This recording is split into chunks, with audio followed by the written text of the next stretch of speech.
Please welcome Anesh Daya and Catherine Clark.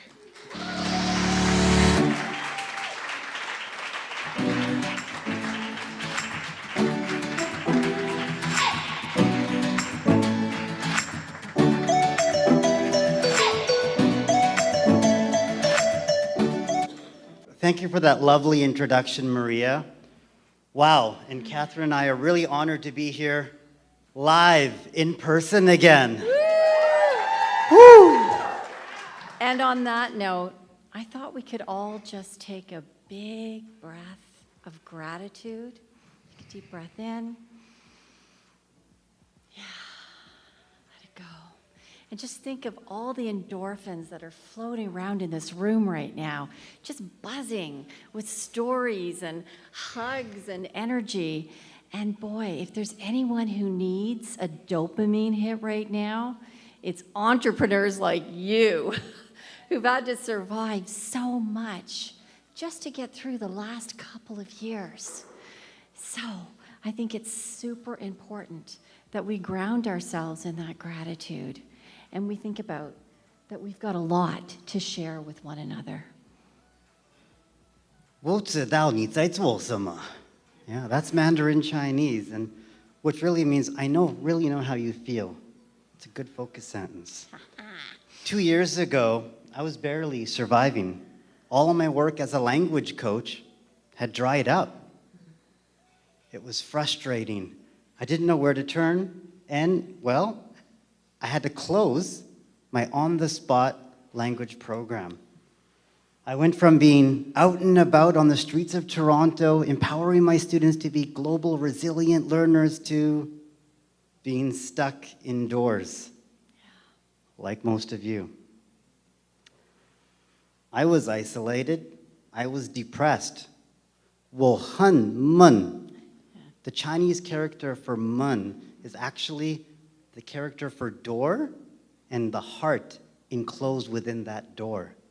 At that time, I said to myself, 我很闷. What a beautiful story that paints for all of us. And how are you feeling at that time, Catherine? Well, you know, I wasn't much different. And that's what I wanted to share with everyone here, that a recent 2022 study completed by the Federation of Independent Business Associates found that, like us, close to half of all small business owners are either feeling like they're on the verge of a burnout or they're really struggling with their mental health. Can anyone relate to that? Yeah. And so, like Anesh, I was doing like full workshops, and I think my last corporate workshop I did in person was actually in Calgary in March of 2020. And ironically, it was for leader resiliency. And only a few months later, I found myself sitting on the kitchen floor, wallowing, broken, in financial ruin, depressed. Not exactly the picture of a mental health resiliency expert, would you say? 怎么办? Really, what can we do? In spite of everything, I knew my only way was to do what I do best. Reach out for help. Pick myself up, just like the Japanese proverb, Nana korobi yaoki. Fall down 7 times, get up 8. And man, do we know how to dust ourselves off, pick ourselves up, and start all over again, don't we? And that's what I realized I had to do. Take those mental health resiliency tools and use them on myself. Leave that pity party behind. I loaded up my Passat. I left Calgary behind, a 23-year marriage. And it was bitter cold, but I did that prairie drive. And I said, I'm going to start all over in Toronto.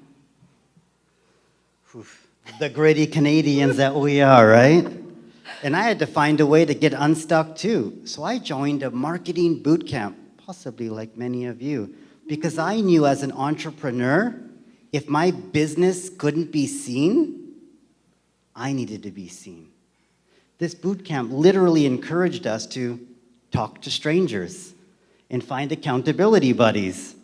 So I created a chat group and was just with other like-minded people sharing ideas, and one of those amazing people was you.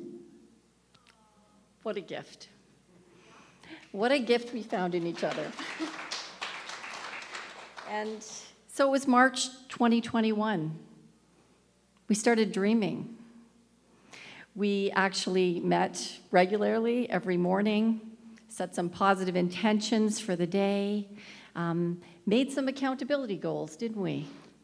And we started manifesting our dreams.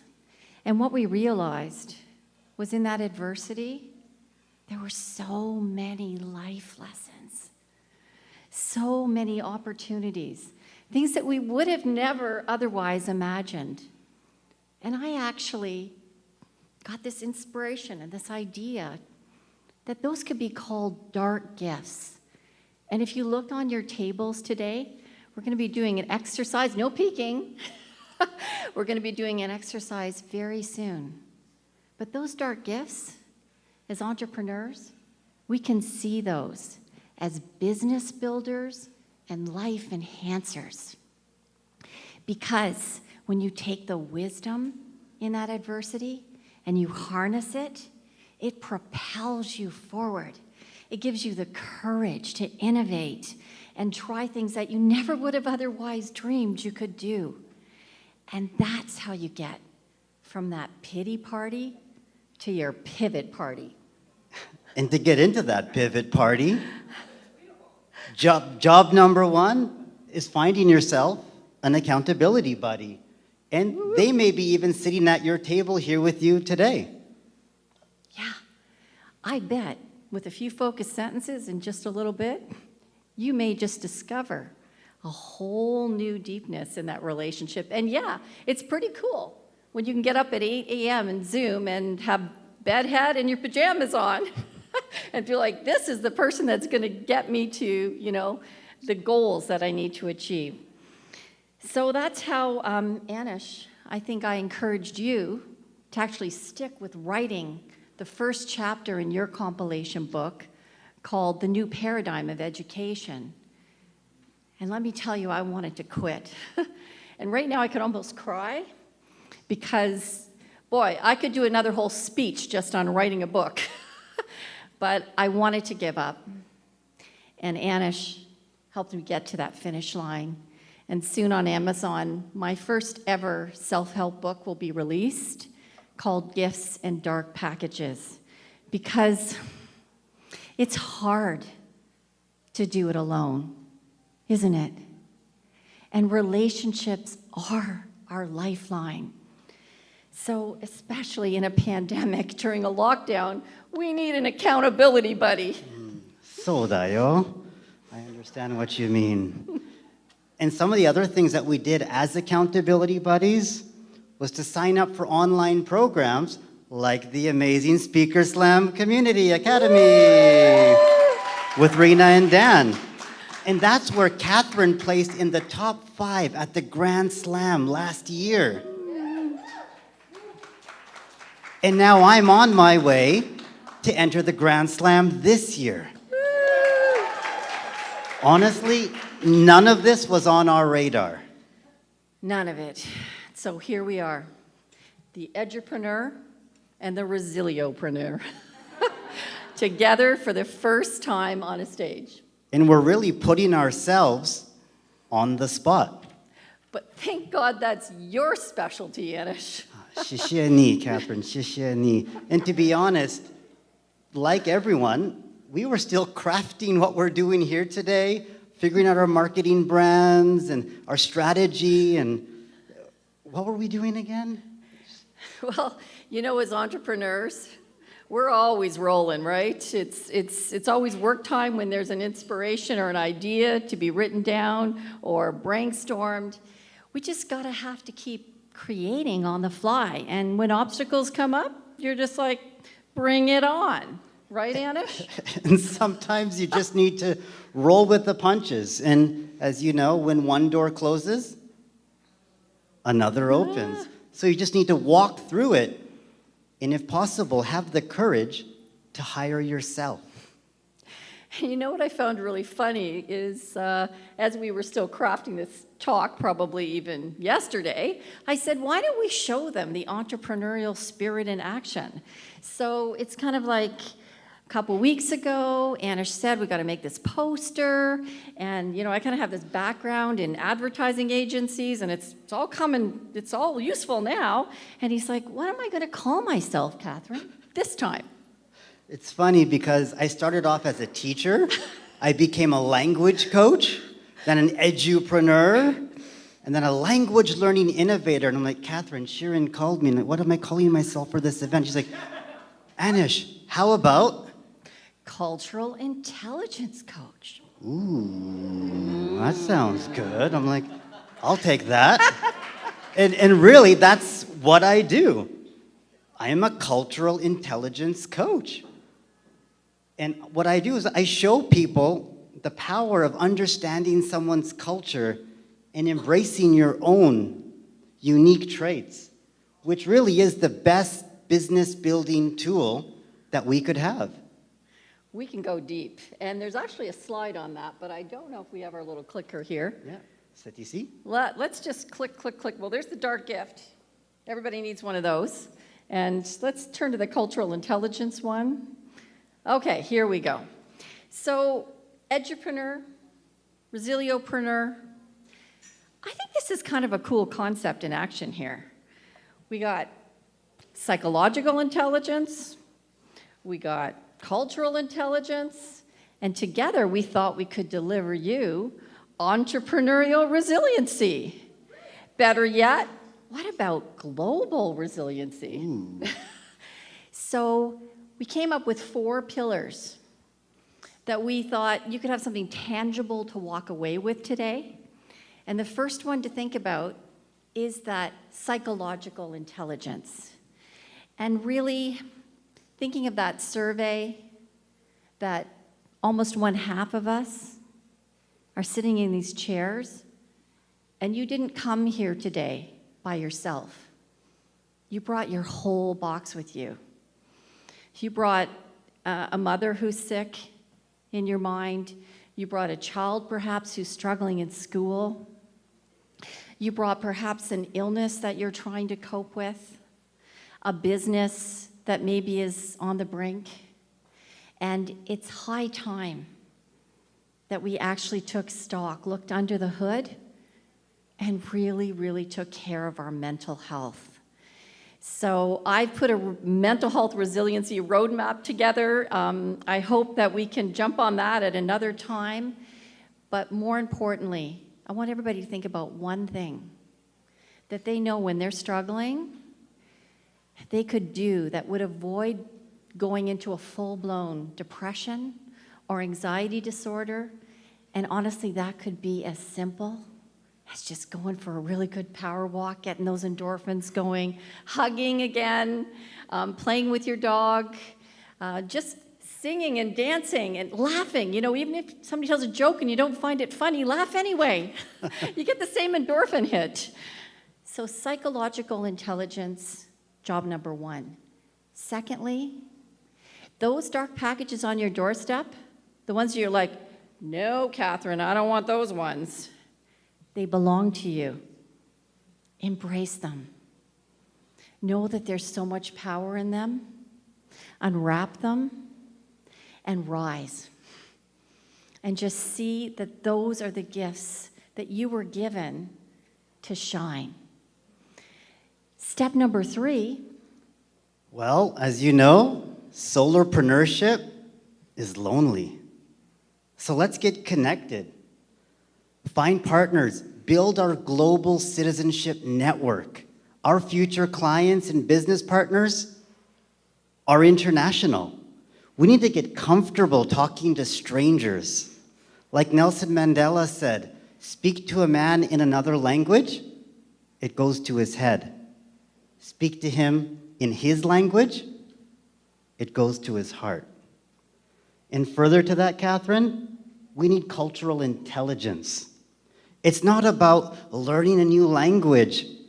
We have AI for that.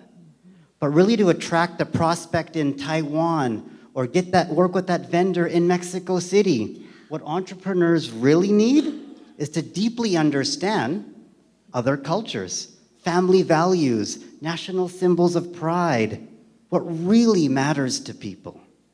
Yeah, what really builds those trust bank accounts and breeds that strength in a relationship so that someone might say, I'm going to work with you, or I'm going to choose to do business with you, not because you're charging a certain price or because maybe your product is a notch different or better than someone else, but because I have a relationship, a real strong human connection with you. Well, if cultural intelligence is your vehicle, if you look at the slide, then focus sentences are the state-of-the-art engine you'll need to power you along the resiliency roadway from just surviving to thriving. It's knowing something about someone that creates a deeper connection. They're real bridge builders, aren't they? Absolutely. Yeah. And boy, I got some stories. Does Anesh have some focus sentence bridge building stories? And one that you just collected up this week with one of your students from Japan. Absolutely. One of my students was from this prefecture in Japan called Aichi. And I said, oh, you know what? That's where the 3 famous Japanese war generals are from. Nobunaga, Hideyoshi, and Ieyasu. Her jaw dropped. How do I have this little piece of cultural intel about her home prefecture? And at that moment, it was a bonding moment because I knew something that most other people didn't know. And that's cultural magic in the making, isn't it? You have another story, actually, that your daughter, about your daughter, that shows that cultural magic. It was amazing. My daughter, Reina, she came to me and said, Daddy, one of my classmates is from Egypt. And I go, that's amazing. Next time you see her, say, Ezek, which means in Egyptian Arabic, hey, how are you? What's up? She came to me the next day and said, Daddy, it worked. Like it was some magic. And guess who's now better friends because of that cultural intel? She was able to connect with that student who felt now welcomed and included. Yeah, because if there's anything we've learned here, it's that when times are tough, a positive mindset and actually making that connection with a focused sentence is all you need to be resilient. That's right, Catherine, because you're only one focused sentence away from an amazing partnership, a book writing opportunity, a future business partner, an international speaking gig. Thank you, Sharon. Or in my case, maybe you're writing a book and the publisher's in Australia, the editor's in New Zealand, the cover guy is in Bulgaria, and the internal layout guy's in Macedonia, and you're dealing with an assistant who's in the Philippines. So, my book hasn't been released yet, but I feel like we're already doing the cultural resiliency thing, Building right? your global citizenship network, right there. So on that note, is everybody excited to try their hand at these focus sentences? To dig deep into those little boxes on the table that look like dark packages, but actually contain the essence of each and every one of your gifts.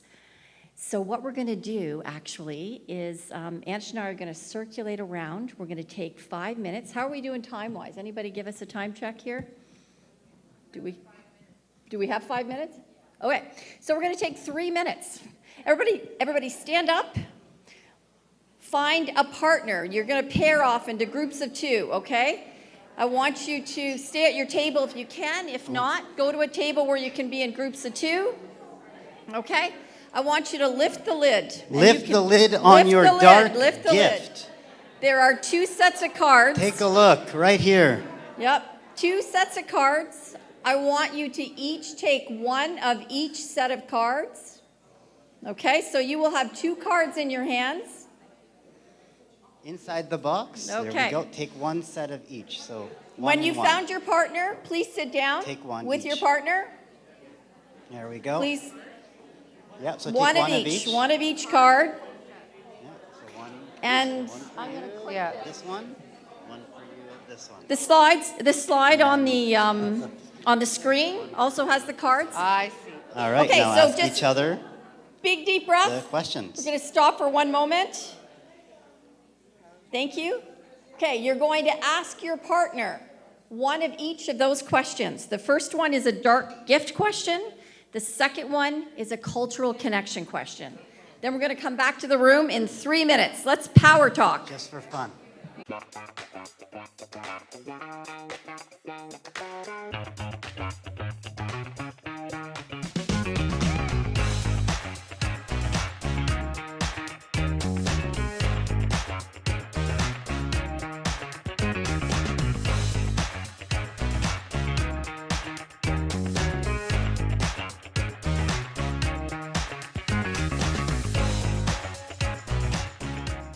Okay, everyone, I'm just mindful of the time here.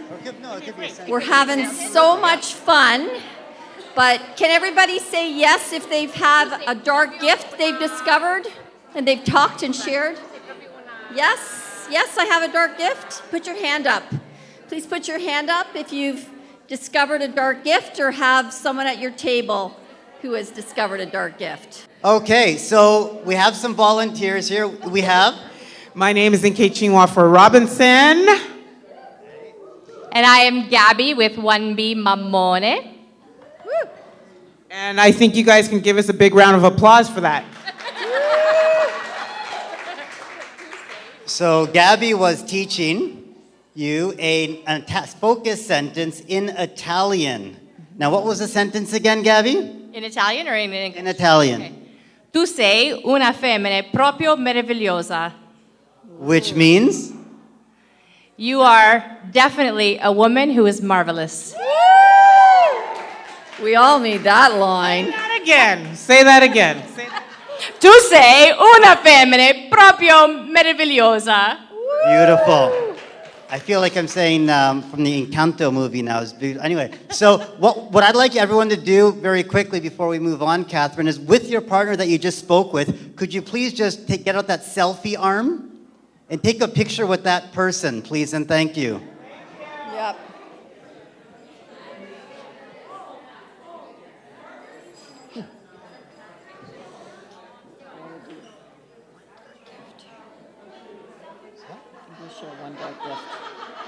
There we go. What did your And if you're gonna post it, don't forget to hashtag IWF and Tomas. Don't forget to tag On the Spot Language and Catherine Clark Connects. take us? When you post the picture, don't forget to tag On the Spot Language and Catherine Clark Connects when you post it. Could I ask you to share your dark gift? Hello, everyone. My name is Laura Slynn. I'm one of the co-founders at Avalon Empowerment. We certify trauma-aware transformational coaching, evolved neurolinguistic programming, and some other cool stuff. Pre-pandemic, our business was all live in-person trainings, very much. We serve the greater Toronto area, a lot of people in Ontario, but through the pandemic, we moved everything online, improved our delivery, and started working with people internationally. So a lot of clients in the States, people in Europe, Mexico, all over the place, and we doubled our business as a result. So it was All right. a heck of a couple of years, but it was good. And I got to meet Catherine. So. Yay, Catherine. All right. That's a beautiful dark gift. Thank you for so sharing that. much. Great. So that was fun. Did everybody have fun? Okay. We're going to just suggest that you take those focus sentences and you practice them. They work like magic, as Anesh said, with family, with your daughter, with your colleagues, with your community members. And we've got more where those came from, don't we? Absolutely. Thank you so much, Catherine. So thank you for giving us the opportunity to be here today. And I guess lastly, just keep being resilient.